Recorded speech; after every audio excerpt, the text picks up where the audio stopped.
Welcome to another episode of Vet in a Van. Now, this episode is carrying on or continuing on from last week staying in Alice Springs, waiting for some parts to arrive, which did actually finally arrive, which is great, and exploring the East MacDonnell Ranges. Now, I didn't say it last episode, but a lot of people they only do the West Macs because you do the Morini Loop.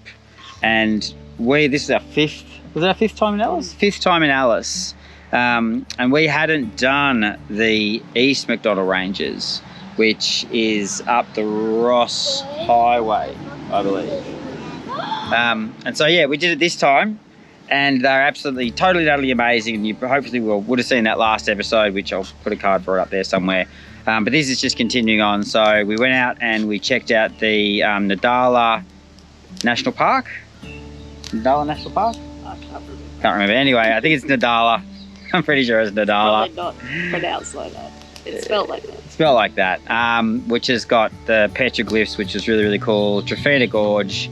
The gorge was around there, and all the gorges were still full of water, which was absolutely amazing. And obviously staying in Alice Springs because we love Alice Springs because it's a great place. And I will stop talking. Enjoy. What you doing? Where'd you get them from? These are my birthday presents. I got these for my birthday. I'm reading. Good morning. Good morning. What are we doing today, guys? What's on the agenda? More gorging. More gorging. We're going to gorge ourselves on gorges. What? Yeah, so we're going to go out to the town first. The Ross River. No, Arltunga. Arltunga. But the campsite's not open yet. Oh. According to the website, they delayed their Easter opening because of the... Anyway. And they don't have a pub yet, according to... Oh, really? Yeah, but they're planning to set up a pub. Right. Well, we're gonna get onto the Ross Highway and drive east. There's like mines and mine site, and there's a whole pile of historical stuff. But I don't know whether we've got access to it or whether it's part of the eco retreat place that's starting. I don't know. I can't seem to be able to get much information. It's only like 15 k's from the gorge anyway, so a bit further. We'll drive out there and we'll see how we go. But first, Tanya's world. Trephina, yeah, we'll definitely be doing Trephina. But first, Tanya's world famous, not pasta, forget that. Smoothies. Yeah. Breakfast, and then we will go.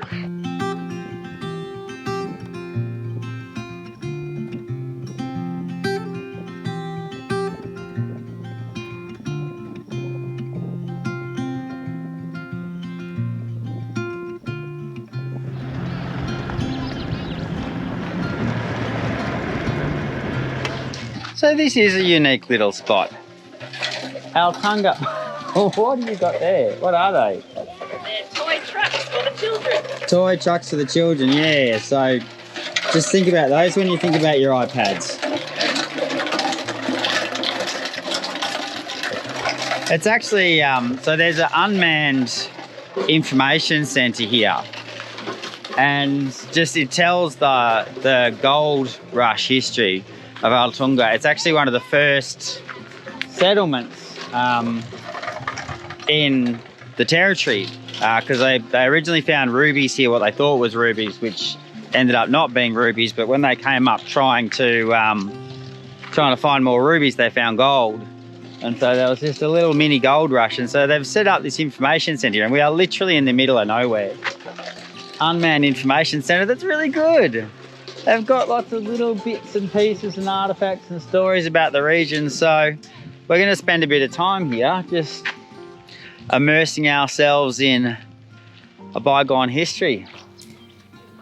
There you go, guys. Look, an old gold safe. There is no door to the safe today as it was blown off after the key was lost.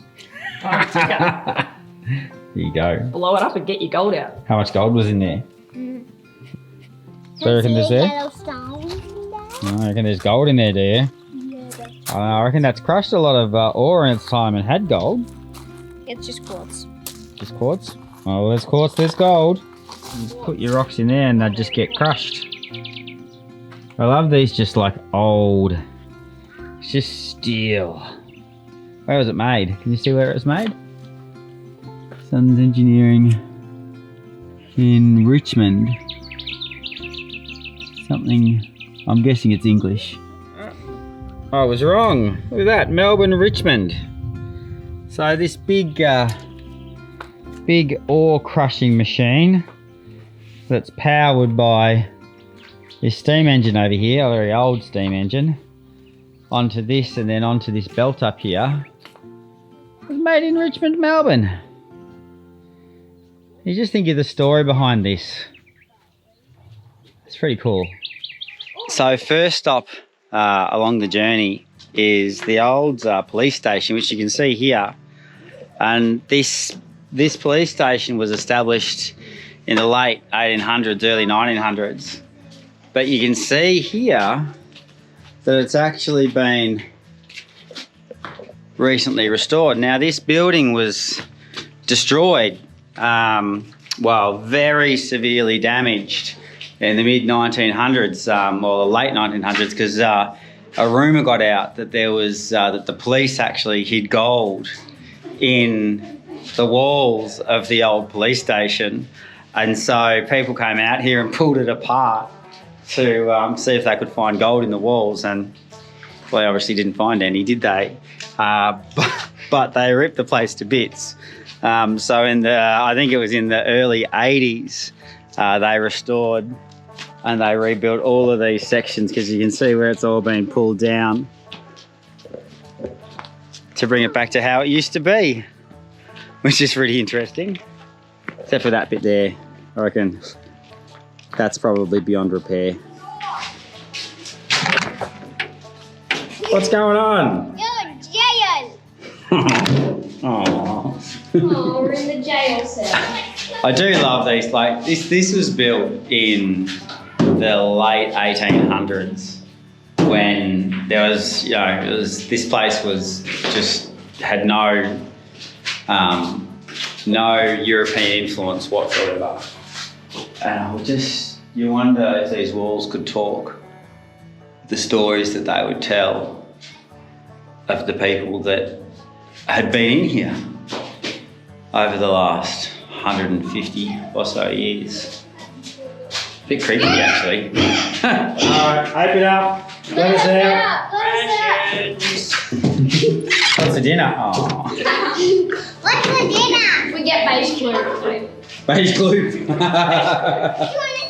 So second stop, we're going to do a short little meandering walk around the actual mining area, which is that area right there. It's only, I reckon, 30 minutes return. So Eli's rocking the info sign. Ha ha ha. No, don't do that. I think the info sign's done. We'll see how we go.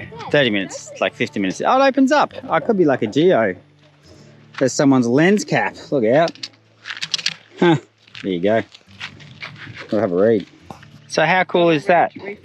Under here, they've got these self-guided tours, little pamphlets. So we can have our own self-guided tour on our walk. This is really well set up. I don't think many people actually come here, but it's really well set up.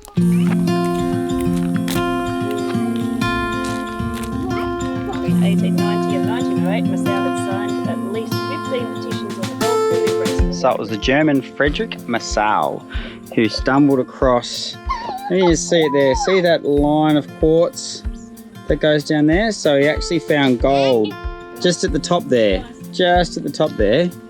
and then he dug it, what was it, 7 metres down? 7.5 metres. 7.5 metres down. Did it actually say how much gold he pulled out? No. There you go. He found some, we know that. There's so much quartz around here. You can tell it looks like gold country. But he eventually died when he was 60 of throat and lung disease caused by the deadly quartz dust he had breathed in during his years of working in poorly ventilated tunnels. Tough love as a miner, tough love. So we haven't discovered any gold, but what we have discovered, oh, come over here guys, there's like a viewing platform. We haven't discovered any gold, but what we have discovered, oh no, these are the mine sites. Oh, cool. we've discovered about 1 million flies. So the old reef mine was one of the most successful mines here back in the very late 1800s. And they pulled about 300 or 400 or so ounces of gold out of these mines. And you can see down here, the mines themselves are still open, obviously locked up, but all along here you can see the mine shafts going down to the tunnels below us. But I'll tell you what, scraping existence here would have been a tough gig. There would have been no water, no showers, no cold beer, and you would have had to have been working. And there'd be no Wi-Fi. Underground. There'd be no Wi-Fi.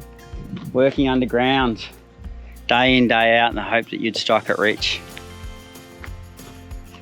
With a trillion flies. At least underground there wouldn't be the flies. I'm sure you can see them buzzing all around me. I think I'm used to it now.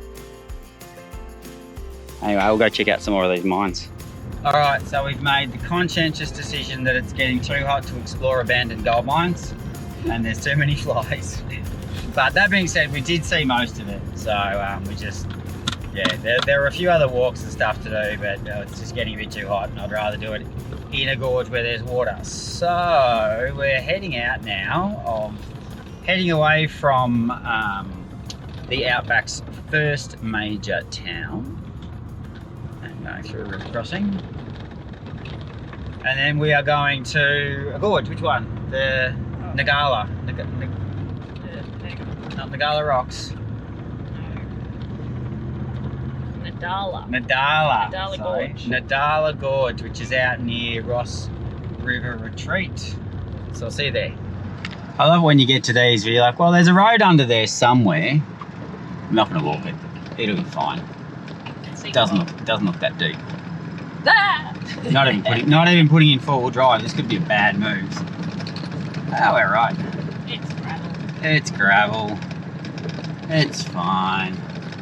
It's flowing. Probably gold in the bottom there. Probably is gold in the bottom there, you know. All along here, all along these little runways. Because this is where you would actually get gold, because you've got it coming out to this corner here. And then it's just like, quick, look out the window. See if there's any gold. Look for the gold. Sparkling. There is a lot of water around. So just coming out to N'Dhala Gorge, and it looks like the road's gone. So I just want to check how soft this sand here is. Oh, that's all right. So this has seen a lot of water through here. I think we'll get through here all right. So obviously the road was there. That is definitely no longer a road. I don't think we'll get up there. It just stops. It just stops. So we'll go this way and we'll see how we go, eh? And we are not doing another We Got Bogged episode, are we? No. No more boggings. No. All right, let's go explore. Now, I haven't taken anything out of the tyres too, so we're going in at 40 psi, which could be bad. But hopefully we're lucky. And now we Dramas. There's plenty of rock in there. There's plenty of rock in there.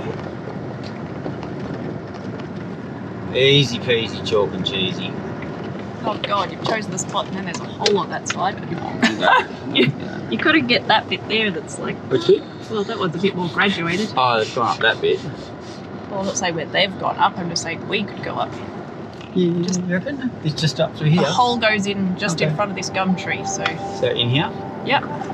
And then stick to the side of the... because there's a hole just there. I don't know what that is, but...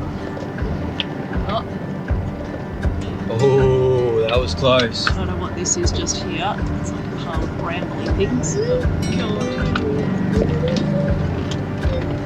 God.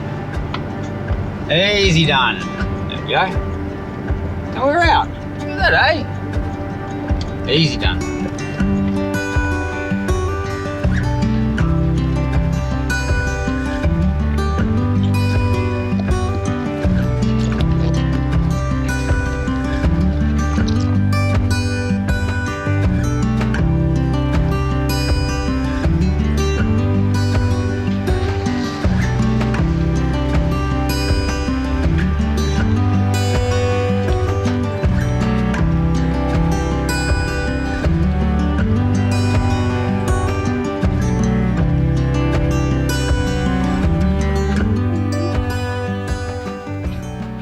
Welcome to N'Dhala Gorge. Yeah, he took it off, but then I said I was just going to take the tops. Dad. Yeah? What this looks like should happen is that's going to come sliding off, and then it's going to go boing, and then completely cover the gap. Probably hasn't moved in hundreds of thousands of years either. And it's going to fall over and perfectly cover the gap.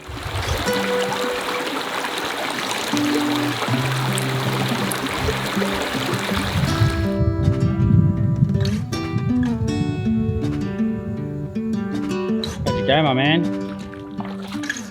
You get a bit wet? Hiking up to the neck?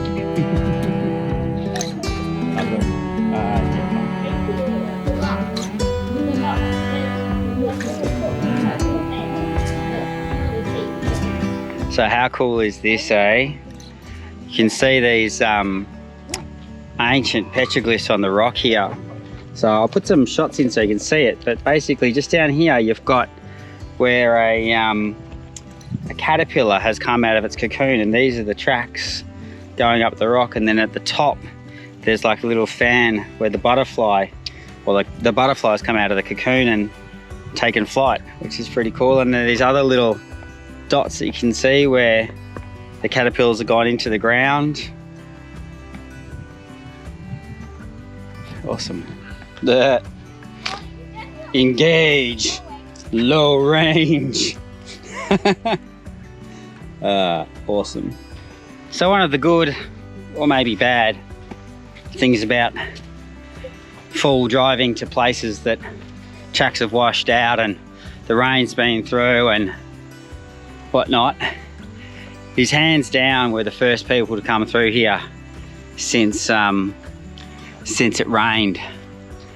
And I don't know, it feels good sometimes to have your first footprints in the track. I mean, have a look at it. So we'll head up a bit further, and there's, I mean, you can see, look, just here, see? Look at them. There's just rock art everywhere, all over the place. There is just so much. There's more over here. Yeah, look, there's more over here. Between 3 and 10,000 years old. 10,000. Someone kicking back right here, etching that into the rock. And so it's got on the way in, it's got a quote from the elders, whose homelands this is, or whose traditional country this is. Yeah, what do you got? Oh, there's a nail in the rock. Interesting. And they say that it's fine to take photographs of all this art. Just don't touch it. Don't disturb any of it, obviously. So yeah, it's just like a giant art gallery as you walk along here. Wow, look at this, eh? Go rock climbing. So that rock has split off that bottom one by the look of things. Oh, wow. These petroglyphs are literally everywhere. There are so many of them. And it's interesting. So you'd think, oh, well, why here? Why this spot? Why are there so many? Look, which ones you found? So look, there's lots and lots. That one, there's waterhole. Lots of waterhole. There's another caterpillar. Probably a caterpillar drinking from waterhole. There is a very good reason why they're here. And it says a lot about humanity in general. And that is that when the water comes through here, through this specific gorge, the water stays here for 3 to 4 months. So what that means is for 3 to 4 months, dating back thousands of years, there has been food, water and shelter in this spot. So what we've seen throughout the whole planet is when there's food, water and shelter in abundance, then humans have spare time. And when humans have spare time, they create art, they create technology, they create science, they create music. And so the reason that this place has so many petroglyphs is because the Indigenous people that were here for thousands of years, they had it good. For those few months of the year when the the gorges were full and they had plentiful water and they had plentiful food, they could just sit back, they could relax and be creative. And I think that's fascinating. But if we do Kangaroo footprints.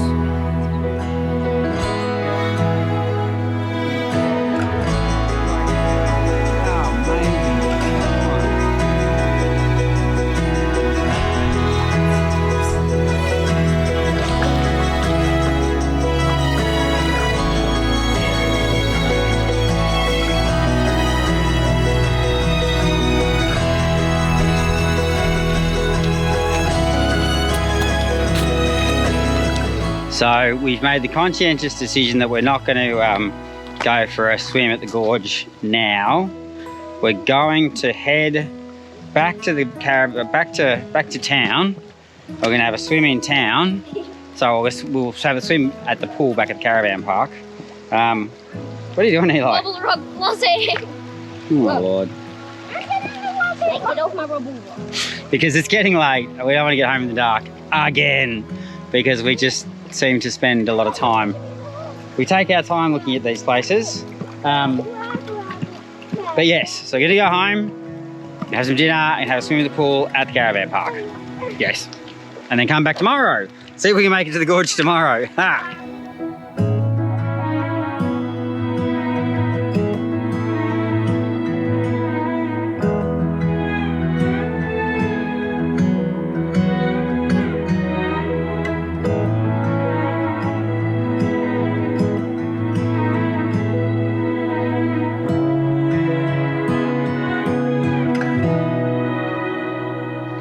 Good morning. Today we're finally going to get out to Trephina Gorge, hopefully. But probably go back to, what was it? The John Hayes. The John Hayes rock hole, because indeed because the I think the swimming there is going to be better. So we might go for a bit of a walk, but we're going to finish off the stuff that we want to see on the Ross River Highway in the East MacDonnell Ranges, and then that's probably, I don't know, see how we go, but we're not, hopefully the parts arrive for the wheel bearing tomorrow, or the disc brakes.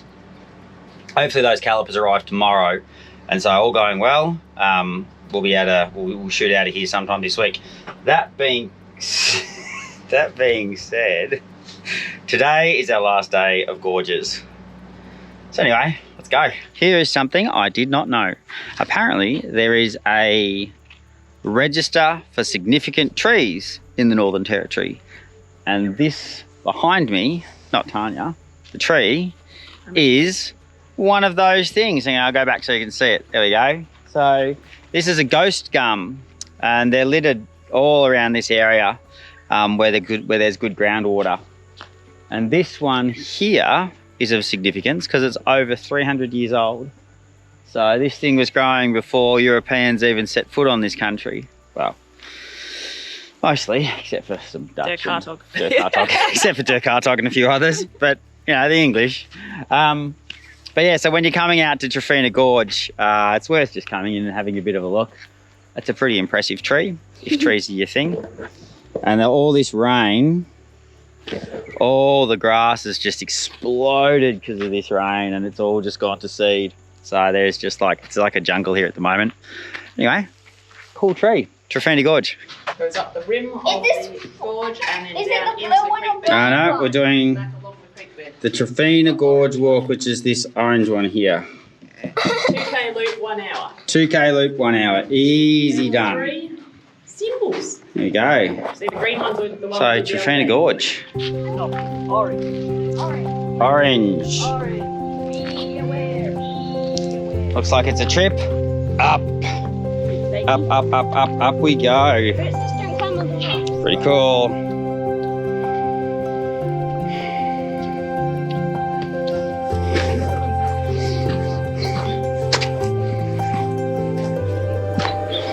Really is amazing, like everywhere you look, life is just exploding here because of the rain.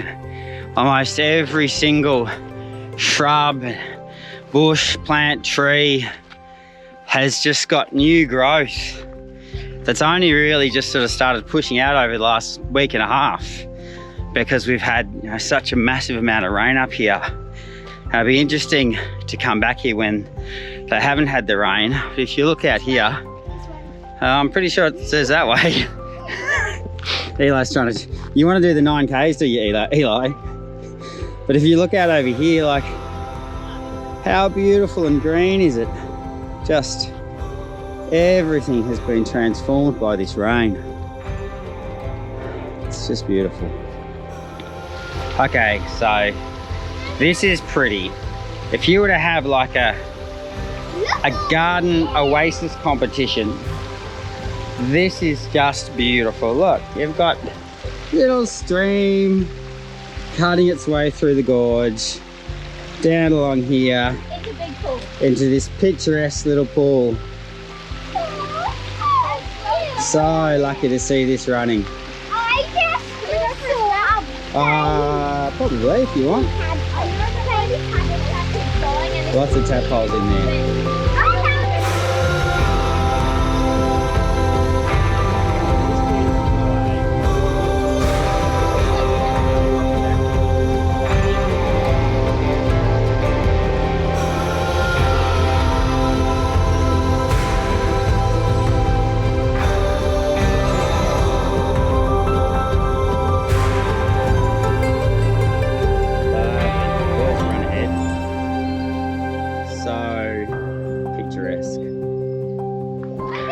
So that was a cool little walk. I mean, we're not completely finished it yet, but if you're going to do one that, if you want to do a walk that's, you know, relatively simple, the Trephina Gorge walk is actually pretty good. You know, it's compared to the other ones we've done when we've been here, this one's probably been the easiest, but it's also bang for buck wise. You get to just a short walk right up around over the top of the gorge, so you can look down into it, and then back into the gorge, and you're not scrambling over rocks and all that kind of stuff. It's a bit of, you know, bit of climbing on like rock stairs, but nothing like some of the last ones we've done. And then yeah, back down through the gorge, which is flowing.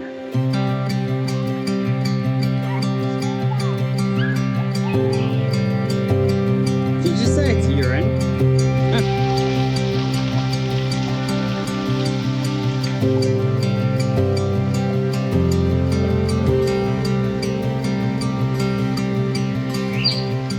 On the walk back from Trephina, just as you're coming through the gorge, just before you get back to the car park, take a moment to have a look on the right hand side. You'll see some, like a little fence, and there's some Indigenous rock art. Looks like the caterpillars emerging from their cocoon to become a butterfly, from what we learned earlier. It's just a little bit, but they're worth checking out. All right, so we finished at Trephina Rock Hole. We had some lunch, and then we've just been out back to John Hayes. We were 3 days ago, just to go into those bottom rock pools for a bit of a swim. But I think for the East Mac Ranges, that is it for us. So first time for a few days coming back here that we're actually coming back before 5 o'clock, which is great. So we're gonna go home, have a bit of a swim, and then cross my fingers and my toes that these parts arrive tomorrow, so we can fix the brakes on the caravan and keep on heading east. All right, so after a week, it has finally arrived. Oh my goodness. These are the good parts. Brake lines, 2 calipers. Now the fun begins.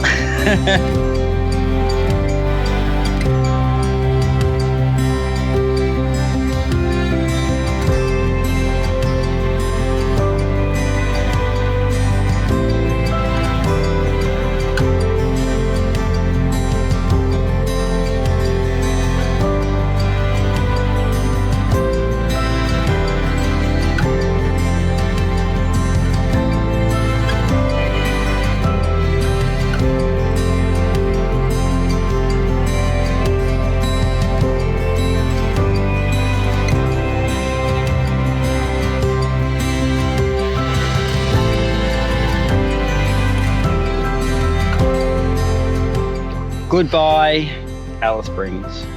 It's been great. We love every year coming here and hanging out and fixing our stuff that we break getting here.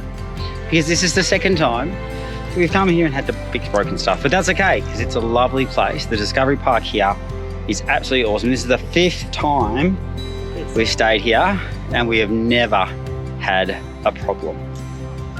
Because we love Alice Springs. It's a great place.